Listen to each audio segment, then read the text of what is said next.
I know it's been a while, but I think it's going to be worth the wait. Tonight we have installment 15.0 of Rob and Steve's Traditional Knives Anthology, and we're going to take a look at a really rare, really cool knife from Great Eastern Cutlery in this episode. Stay tuned, guys.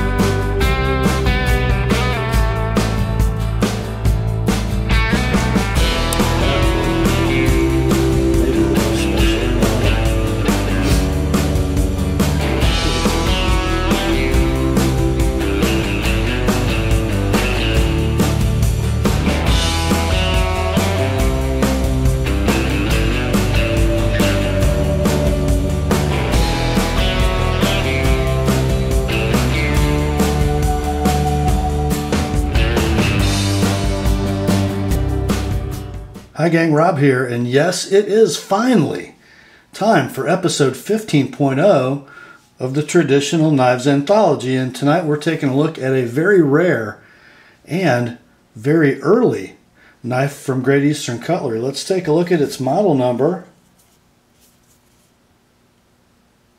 That's right, it is a 541308. So that's the 54 pattern, with a main blade clip, 3 blades, made in 2008. And this one is in cobblestone jigged bone.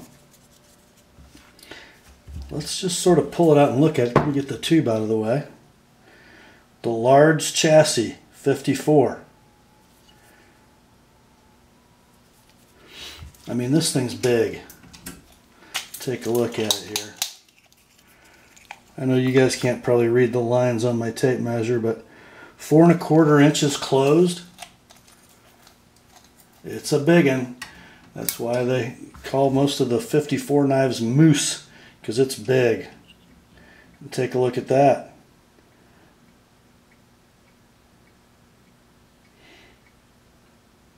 Count them. 1, 2, 3 springs.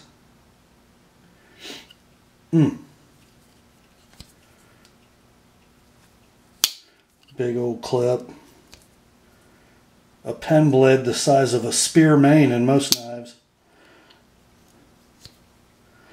And a beautifully done, perfectly proportioned spay in Tittiute trim, which means satin blades. No lines in the bolsters generally. This one no exception. With a beautiful shield.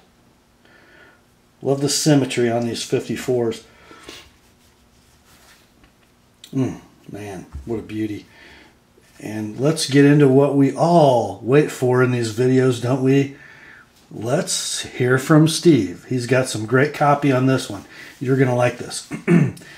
Hello, everyone, he says. You know what? I think I'm just going to do a little zoomage on this knife so you can all see it. Hello, everyone. Thanks for tuning in. It tells you how old Steve is, tuning in. Sorry it took so long, but I was terribly busy, and thankfully I'm all caught up now. To be fair, guys, Rob here, part of that is Steve being terribly busy, and part of it is that these next 2 knives have been sitting at my bench for like over a month, because I've been busy too. Okay, here we go. Resuming with Steve. Today's knife is truly unique and so special in many ways. The Tittiute 541308 Stockman also happens to be very rare, not only for those cobblestone jig bone handles, but the fact that it's the only 3 backspring Stockman ever made by anyone, at least to my knowledge. Let's take a look at that cobblestone jig bone closely, shall we? Look at that. Isn't that gorgeous?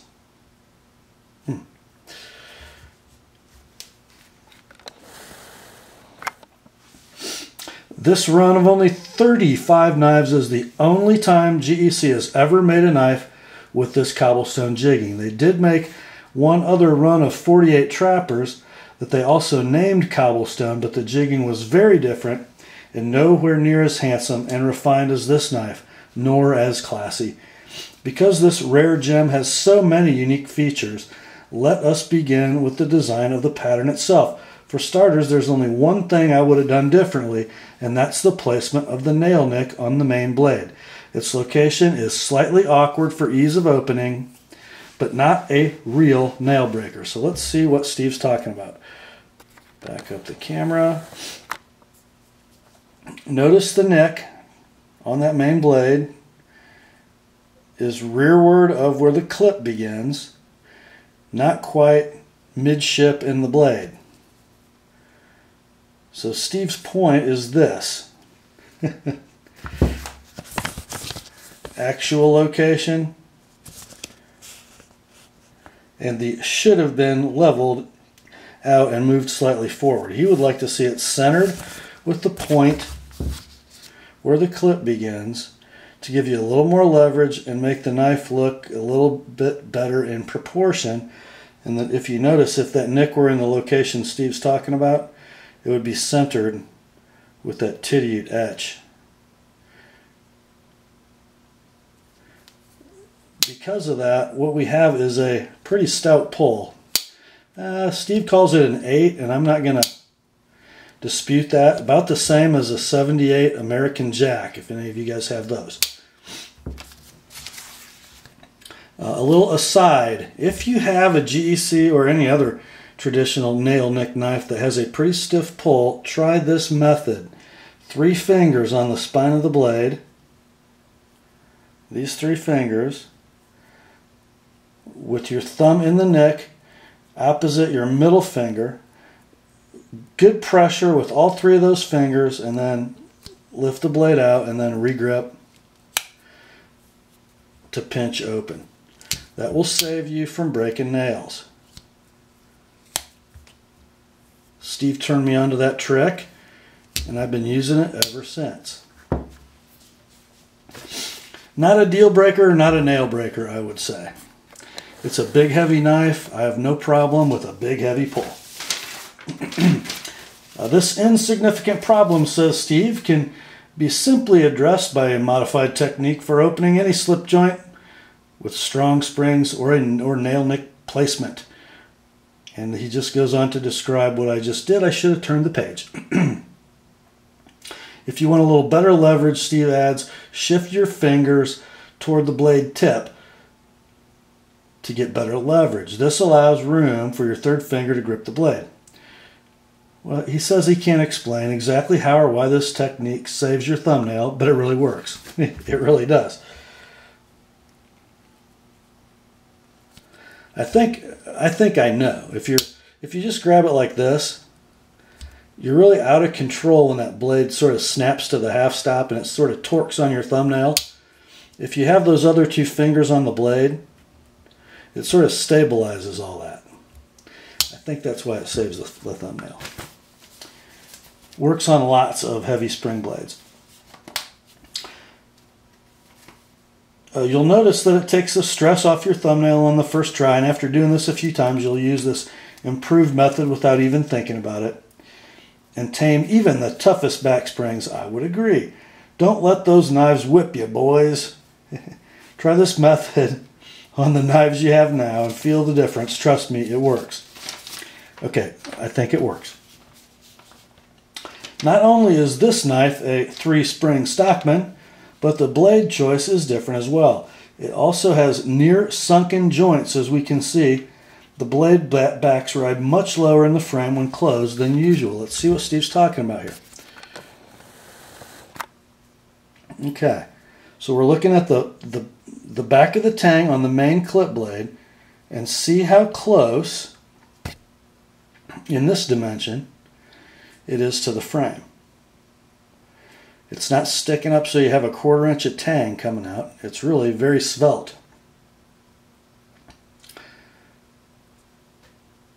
And then the back of the spay, even closer yet. And the back of the spear about the same as the spay. So it's a pretty smooth in pocket knife.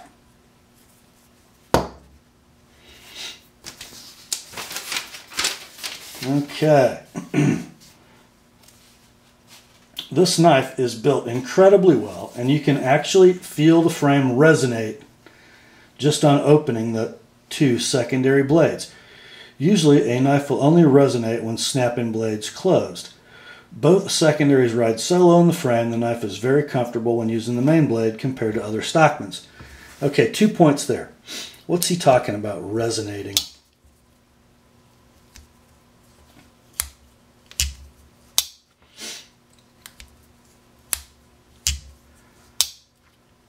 When I hit that half stop, you guys have heard me talk about this Roadrunner effect before. You know when Roadrunner comes to a stop, he sort of goes, ding. Watch this. There's the pen. And the same with the spay. You do feel it. Pretty cool. Now, let's see what he's talking about with these ergos. Here's the tang of the spay. And when I lay my index finger in here in a saber grip, I can barely feel it, which is a common complaint on lots of multi-bladed knives when the pivots are at opposite ends. No such luck. This is a real worker that's going to be easy on the hands.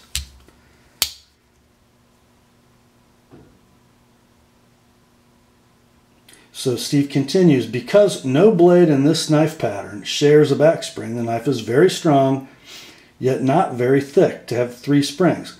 Why 3 springs? Why no sheep's foot on a Stockman? Good question. The story on how this knife came to be is worth mentioning. No kidding, Steve with a story. Back in the day, many cutlery companies made 3 back spring whittlers, as they were popular as a tough work knife, yet much easier to produce versus the more difficult and classier split-back whittlers that so many of us revere as the most sophisticated pattern ever made. So far, GEC has made 2 different 3-spring whittlers to pay homage to those great knives from the days of old. One of those patterns was the 5413 08W 3-spring whittler. The W stands for whittler. However, those knives have the main clip blade in the center between the secondaries. If you notice, this tube is marked W, but this knife has the clip in one of the outboard positions. I have the clip blade open now. For some reason unknown to me, Steve continues, GEC decided to hold off producing any more knives, although they had made at least 35 complete sets of blades for those 3-spring whittlers. It would be nearly 2 years before Bill Howard decided to make use of these 35 blade sets, and this particular knife design leads me to believe that Bill wanted to make something truly unique and rare in traditional knives. So that is how we got the Stockman version of the knife. Hold on, guys. I got some notes in the margin. Notes in the margin. See, I don't know if I've ever shown this to you guys, but this is what I have to deal with when we do one of these TKA videos. All right. Note how each back spring ends. Also, the absence of brass liners between the springs. This helps to keep the knife a little thinner. Okay, let's see what we're talking about. There's the end of a spring. And there's the end of another spring. It comes about up as far as it can individually to meet the tip of the knife that it springs. Very cool. So all 3 of them terminate in a different position, fitting of the blade that they operate. And now let's see. Hope I can get my light right for you guys. We have 3 springs and no liners. It is a brass linered knife, but you can see the brass liners appear only between the covers and the springs, whereas the springs all lie against each other. I get it. Also, look, 4 Tang stamps. These blades were made in 08, but the knife wasn't made till 2010. Let's take a look at these stamps.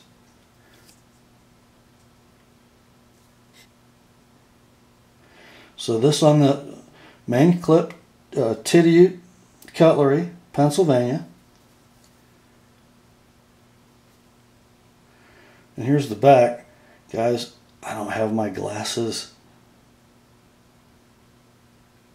I believe it says Great Eastern Cutlery, Titusville, Pennsylvania. Let's see if we can find the other two.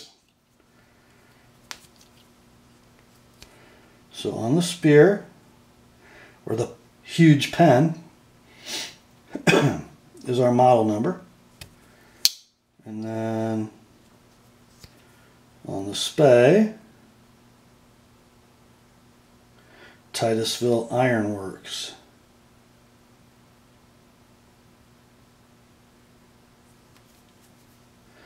That is rather interesting, isn't it? Blades made and stamped in 08, knives made in 2010. That Bill Howard, he's something, isn't he? With his little special projects. So on February 1st, 2010, Great Eastern Cutlery released these 35 knives, even listing them as a Stockman pattern in only this gorgeous cobblestone jigging. The knife can be seen on their main website under Collect by Pattern category. Yet oddly, they were never listed in GEC's production totals of any year. Conversely, it should also be noted that not every knife made by GEC can be found in their Collect by Pattern category. I think I purchased this one about a year ago at least, and at that time there were only 2 more available anywhere. They're gone now, and I've yet to see one on eBay or anywhere else. Hopefully anyone else that owns one realizes and appreciates that this knife is perhaps the most rare and unique production Stockman ever made. Take care and see you next time, Steve says. But wait, there's more notes in the margin. The dealers were mistakenly listing these as Whittlers, which I can understand because the tubes say W. That is incorrect, Steve points out. The only reason I know the production total of 35 of these is, thankfully, they were listed and pictured in David Anthony's book about GEC, which you guys have probably seen. It is a beautiful and very informative volume. So let's take a look at the details on this thing while we have it out of the tube. Now I have a feeling as we go around this that because they were sort of a sneaky little project from Mr. Howard, even misidentified in the tubes like they couldn't have gotten that right, you know, I think he snickers when he does this stuff. I think though they might have just a little extra attention to detail. So let's take a walk around it with our eyes and my fingertips. What do you hear me complain about on most GEC knives? The seams between covers and bolsters generally are not very good, but guess what? They're perfect. Can't feel any of them. I mean any of them. Our back springs are all perfectly smooth and flush when the knife is closed. The main is open. The back spring is a little sunken at half stop. When open, perfection. Of course, we'll have no play. Now let's look at our spay. Again, a little sunken at half stop. Perfect when full open. And the pen. Same story. A little sunken at half stop and perfect when open, perfect when closed. Let's look at the ends of our back springs, shall we? Very nice. This one's kind of hard to see. It's right in the middle. Let's look at blade centering. Again, a little hard to identify. The main blade on the left side there looks just great, as does the spay on the right. And our pen is a little difficult to see, but there you go. Pretty doggone good. I mean, this just is beautifully crafted. Let's look at our swedges. And these are hand-drawn swedges.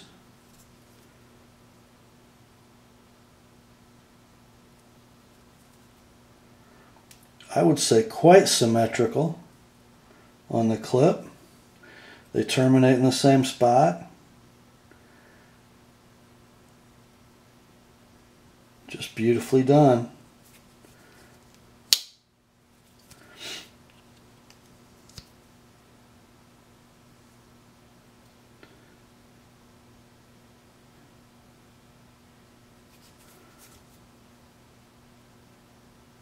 Same story with that spay. Man, just beautiful symmetry. Grinds are perfection. Ricassos are all perfect.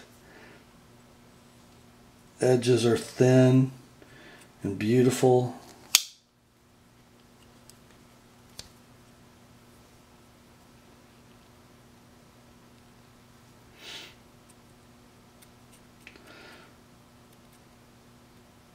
I will say that I've seen Patty do better work putting a final edge on.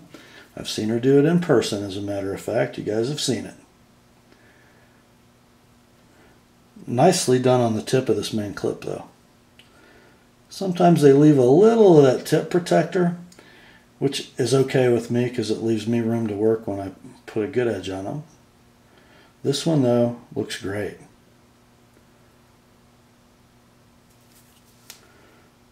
Guys, there is just nothing I like better in a traditional pocket knife than a GEC satin finish. Just so durable and so beautiful.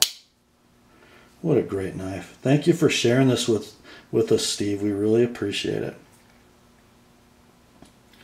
Take a walk around that cobblestone jigging again.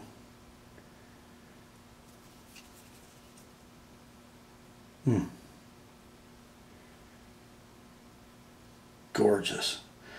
That is a wrap for TKA 15.0. Grace to you and peace, my friends, from God our Father and the Lord Jesus Christ. And remember, the word is sharp.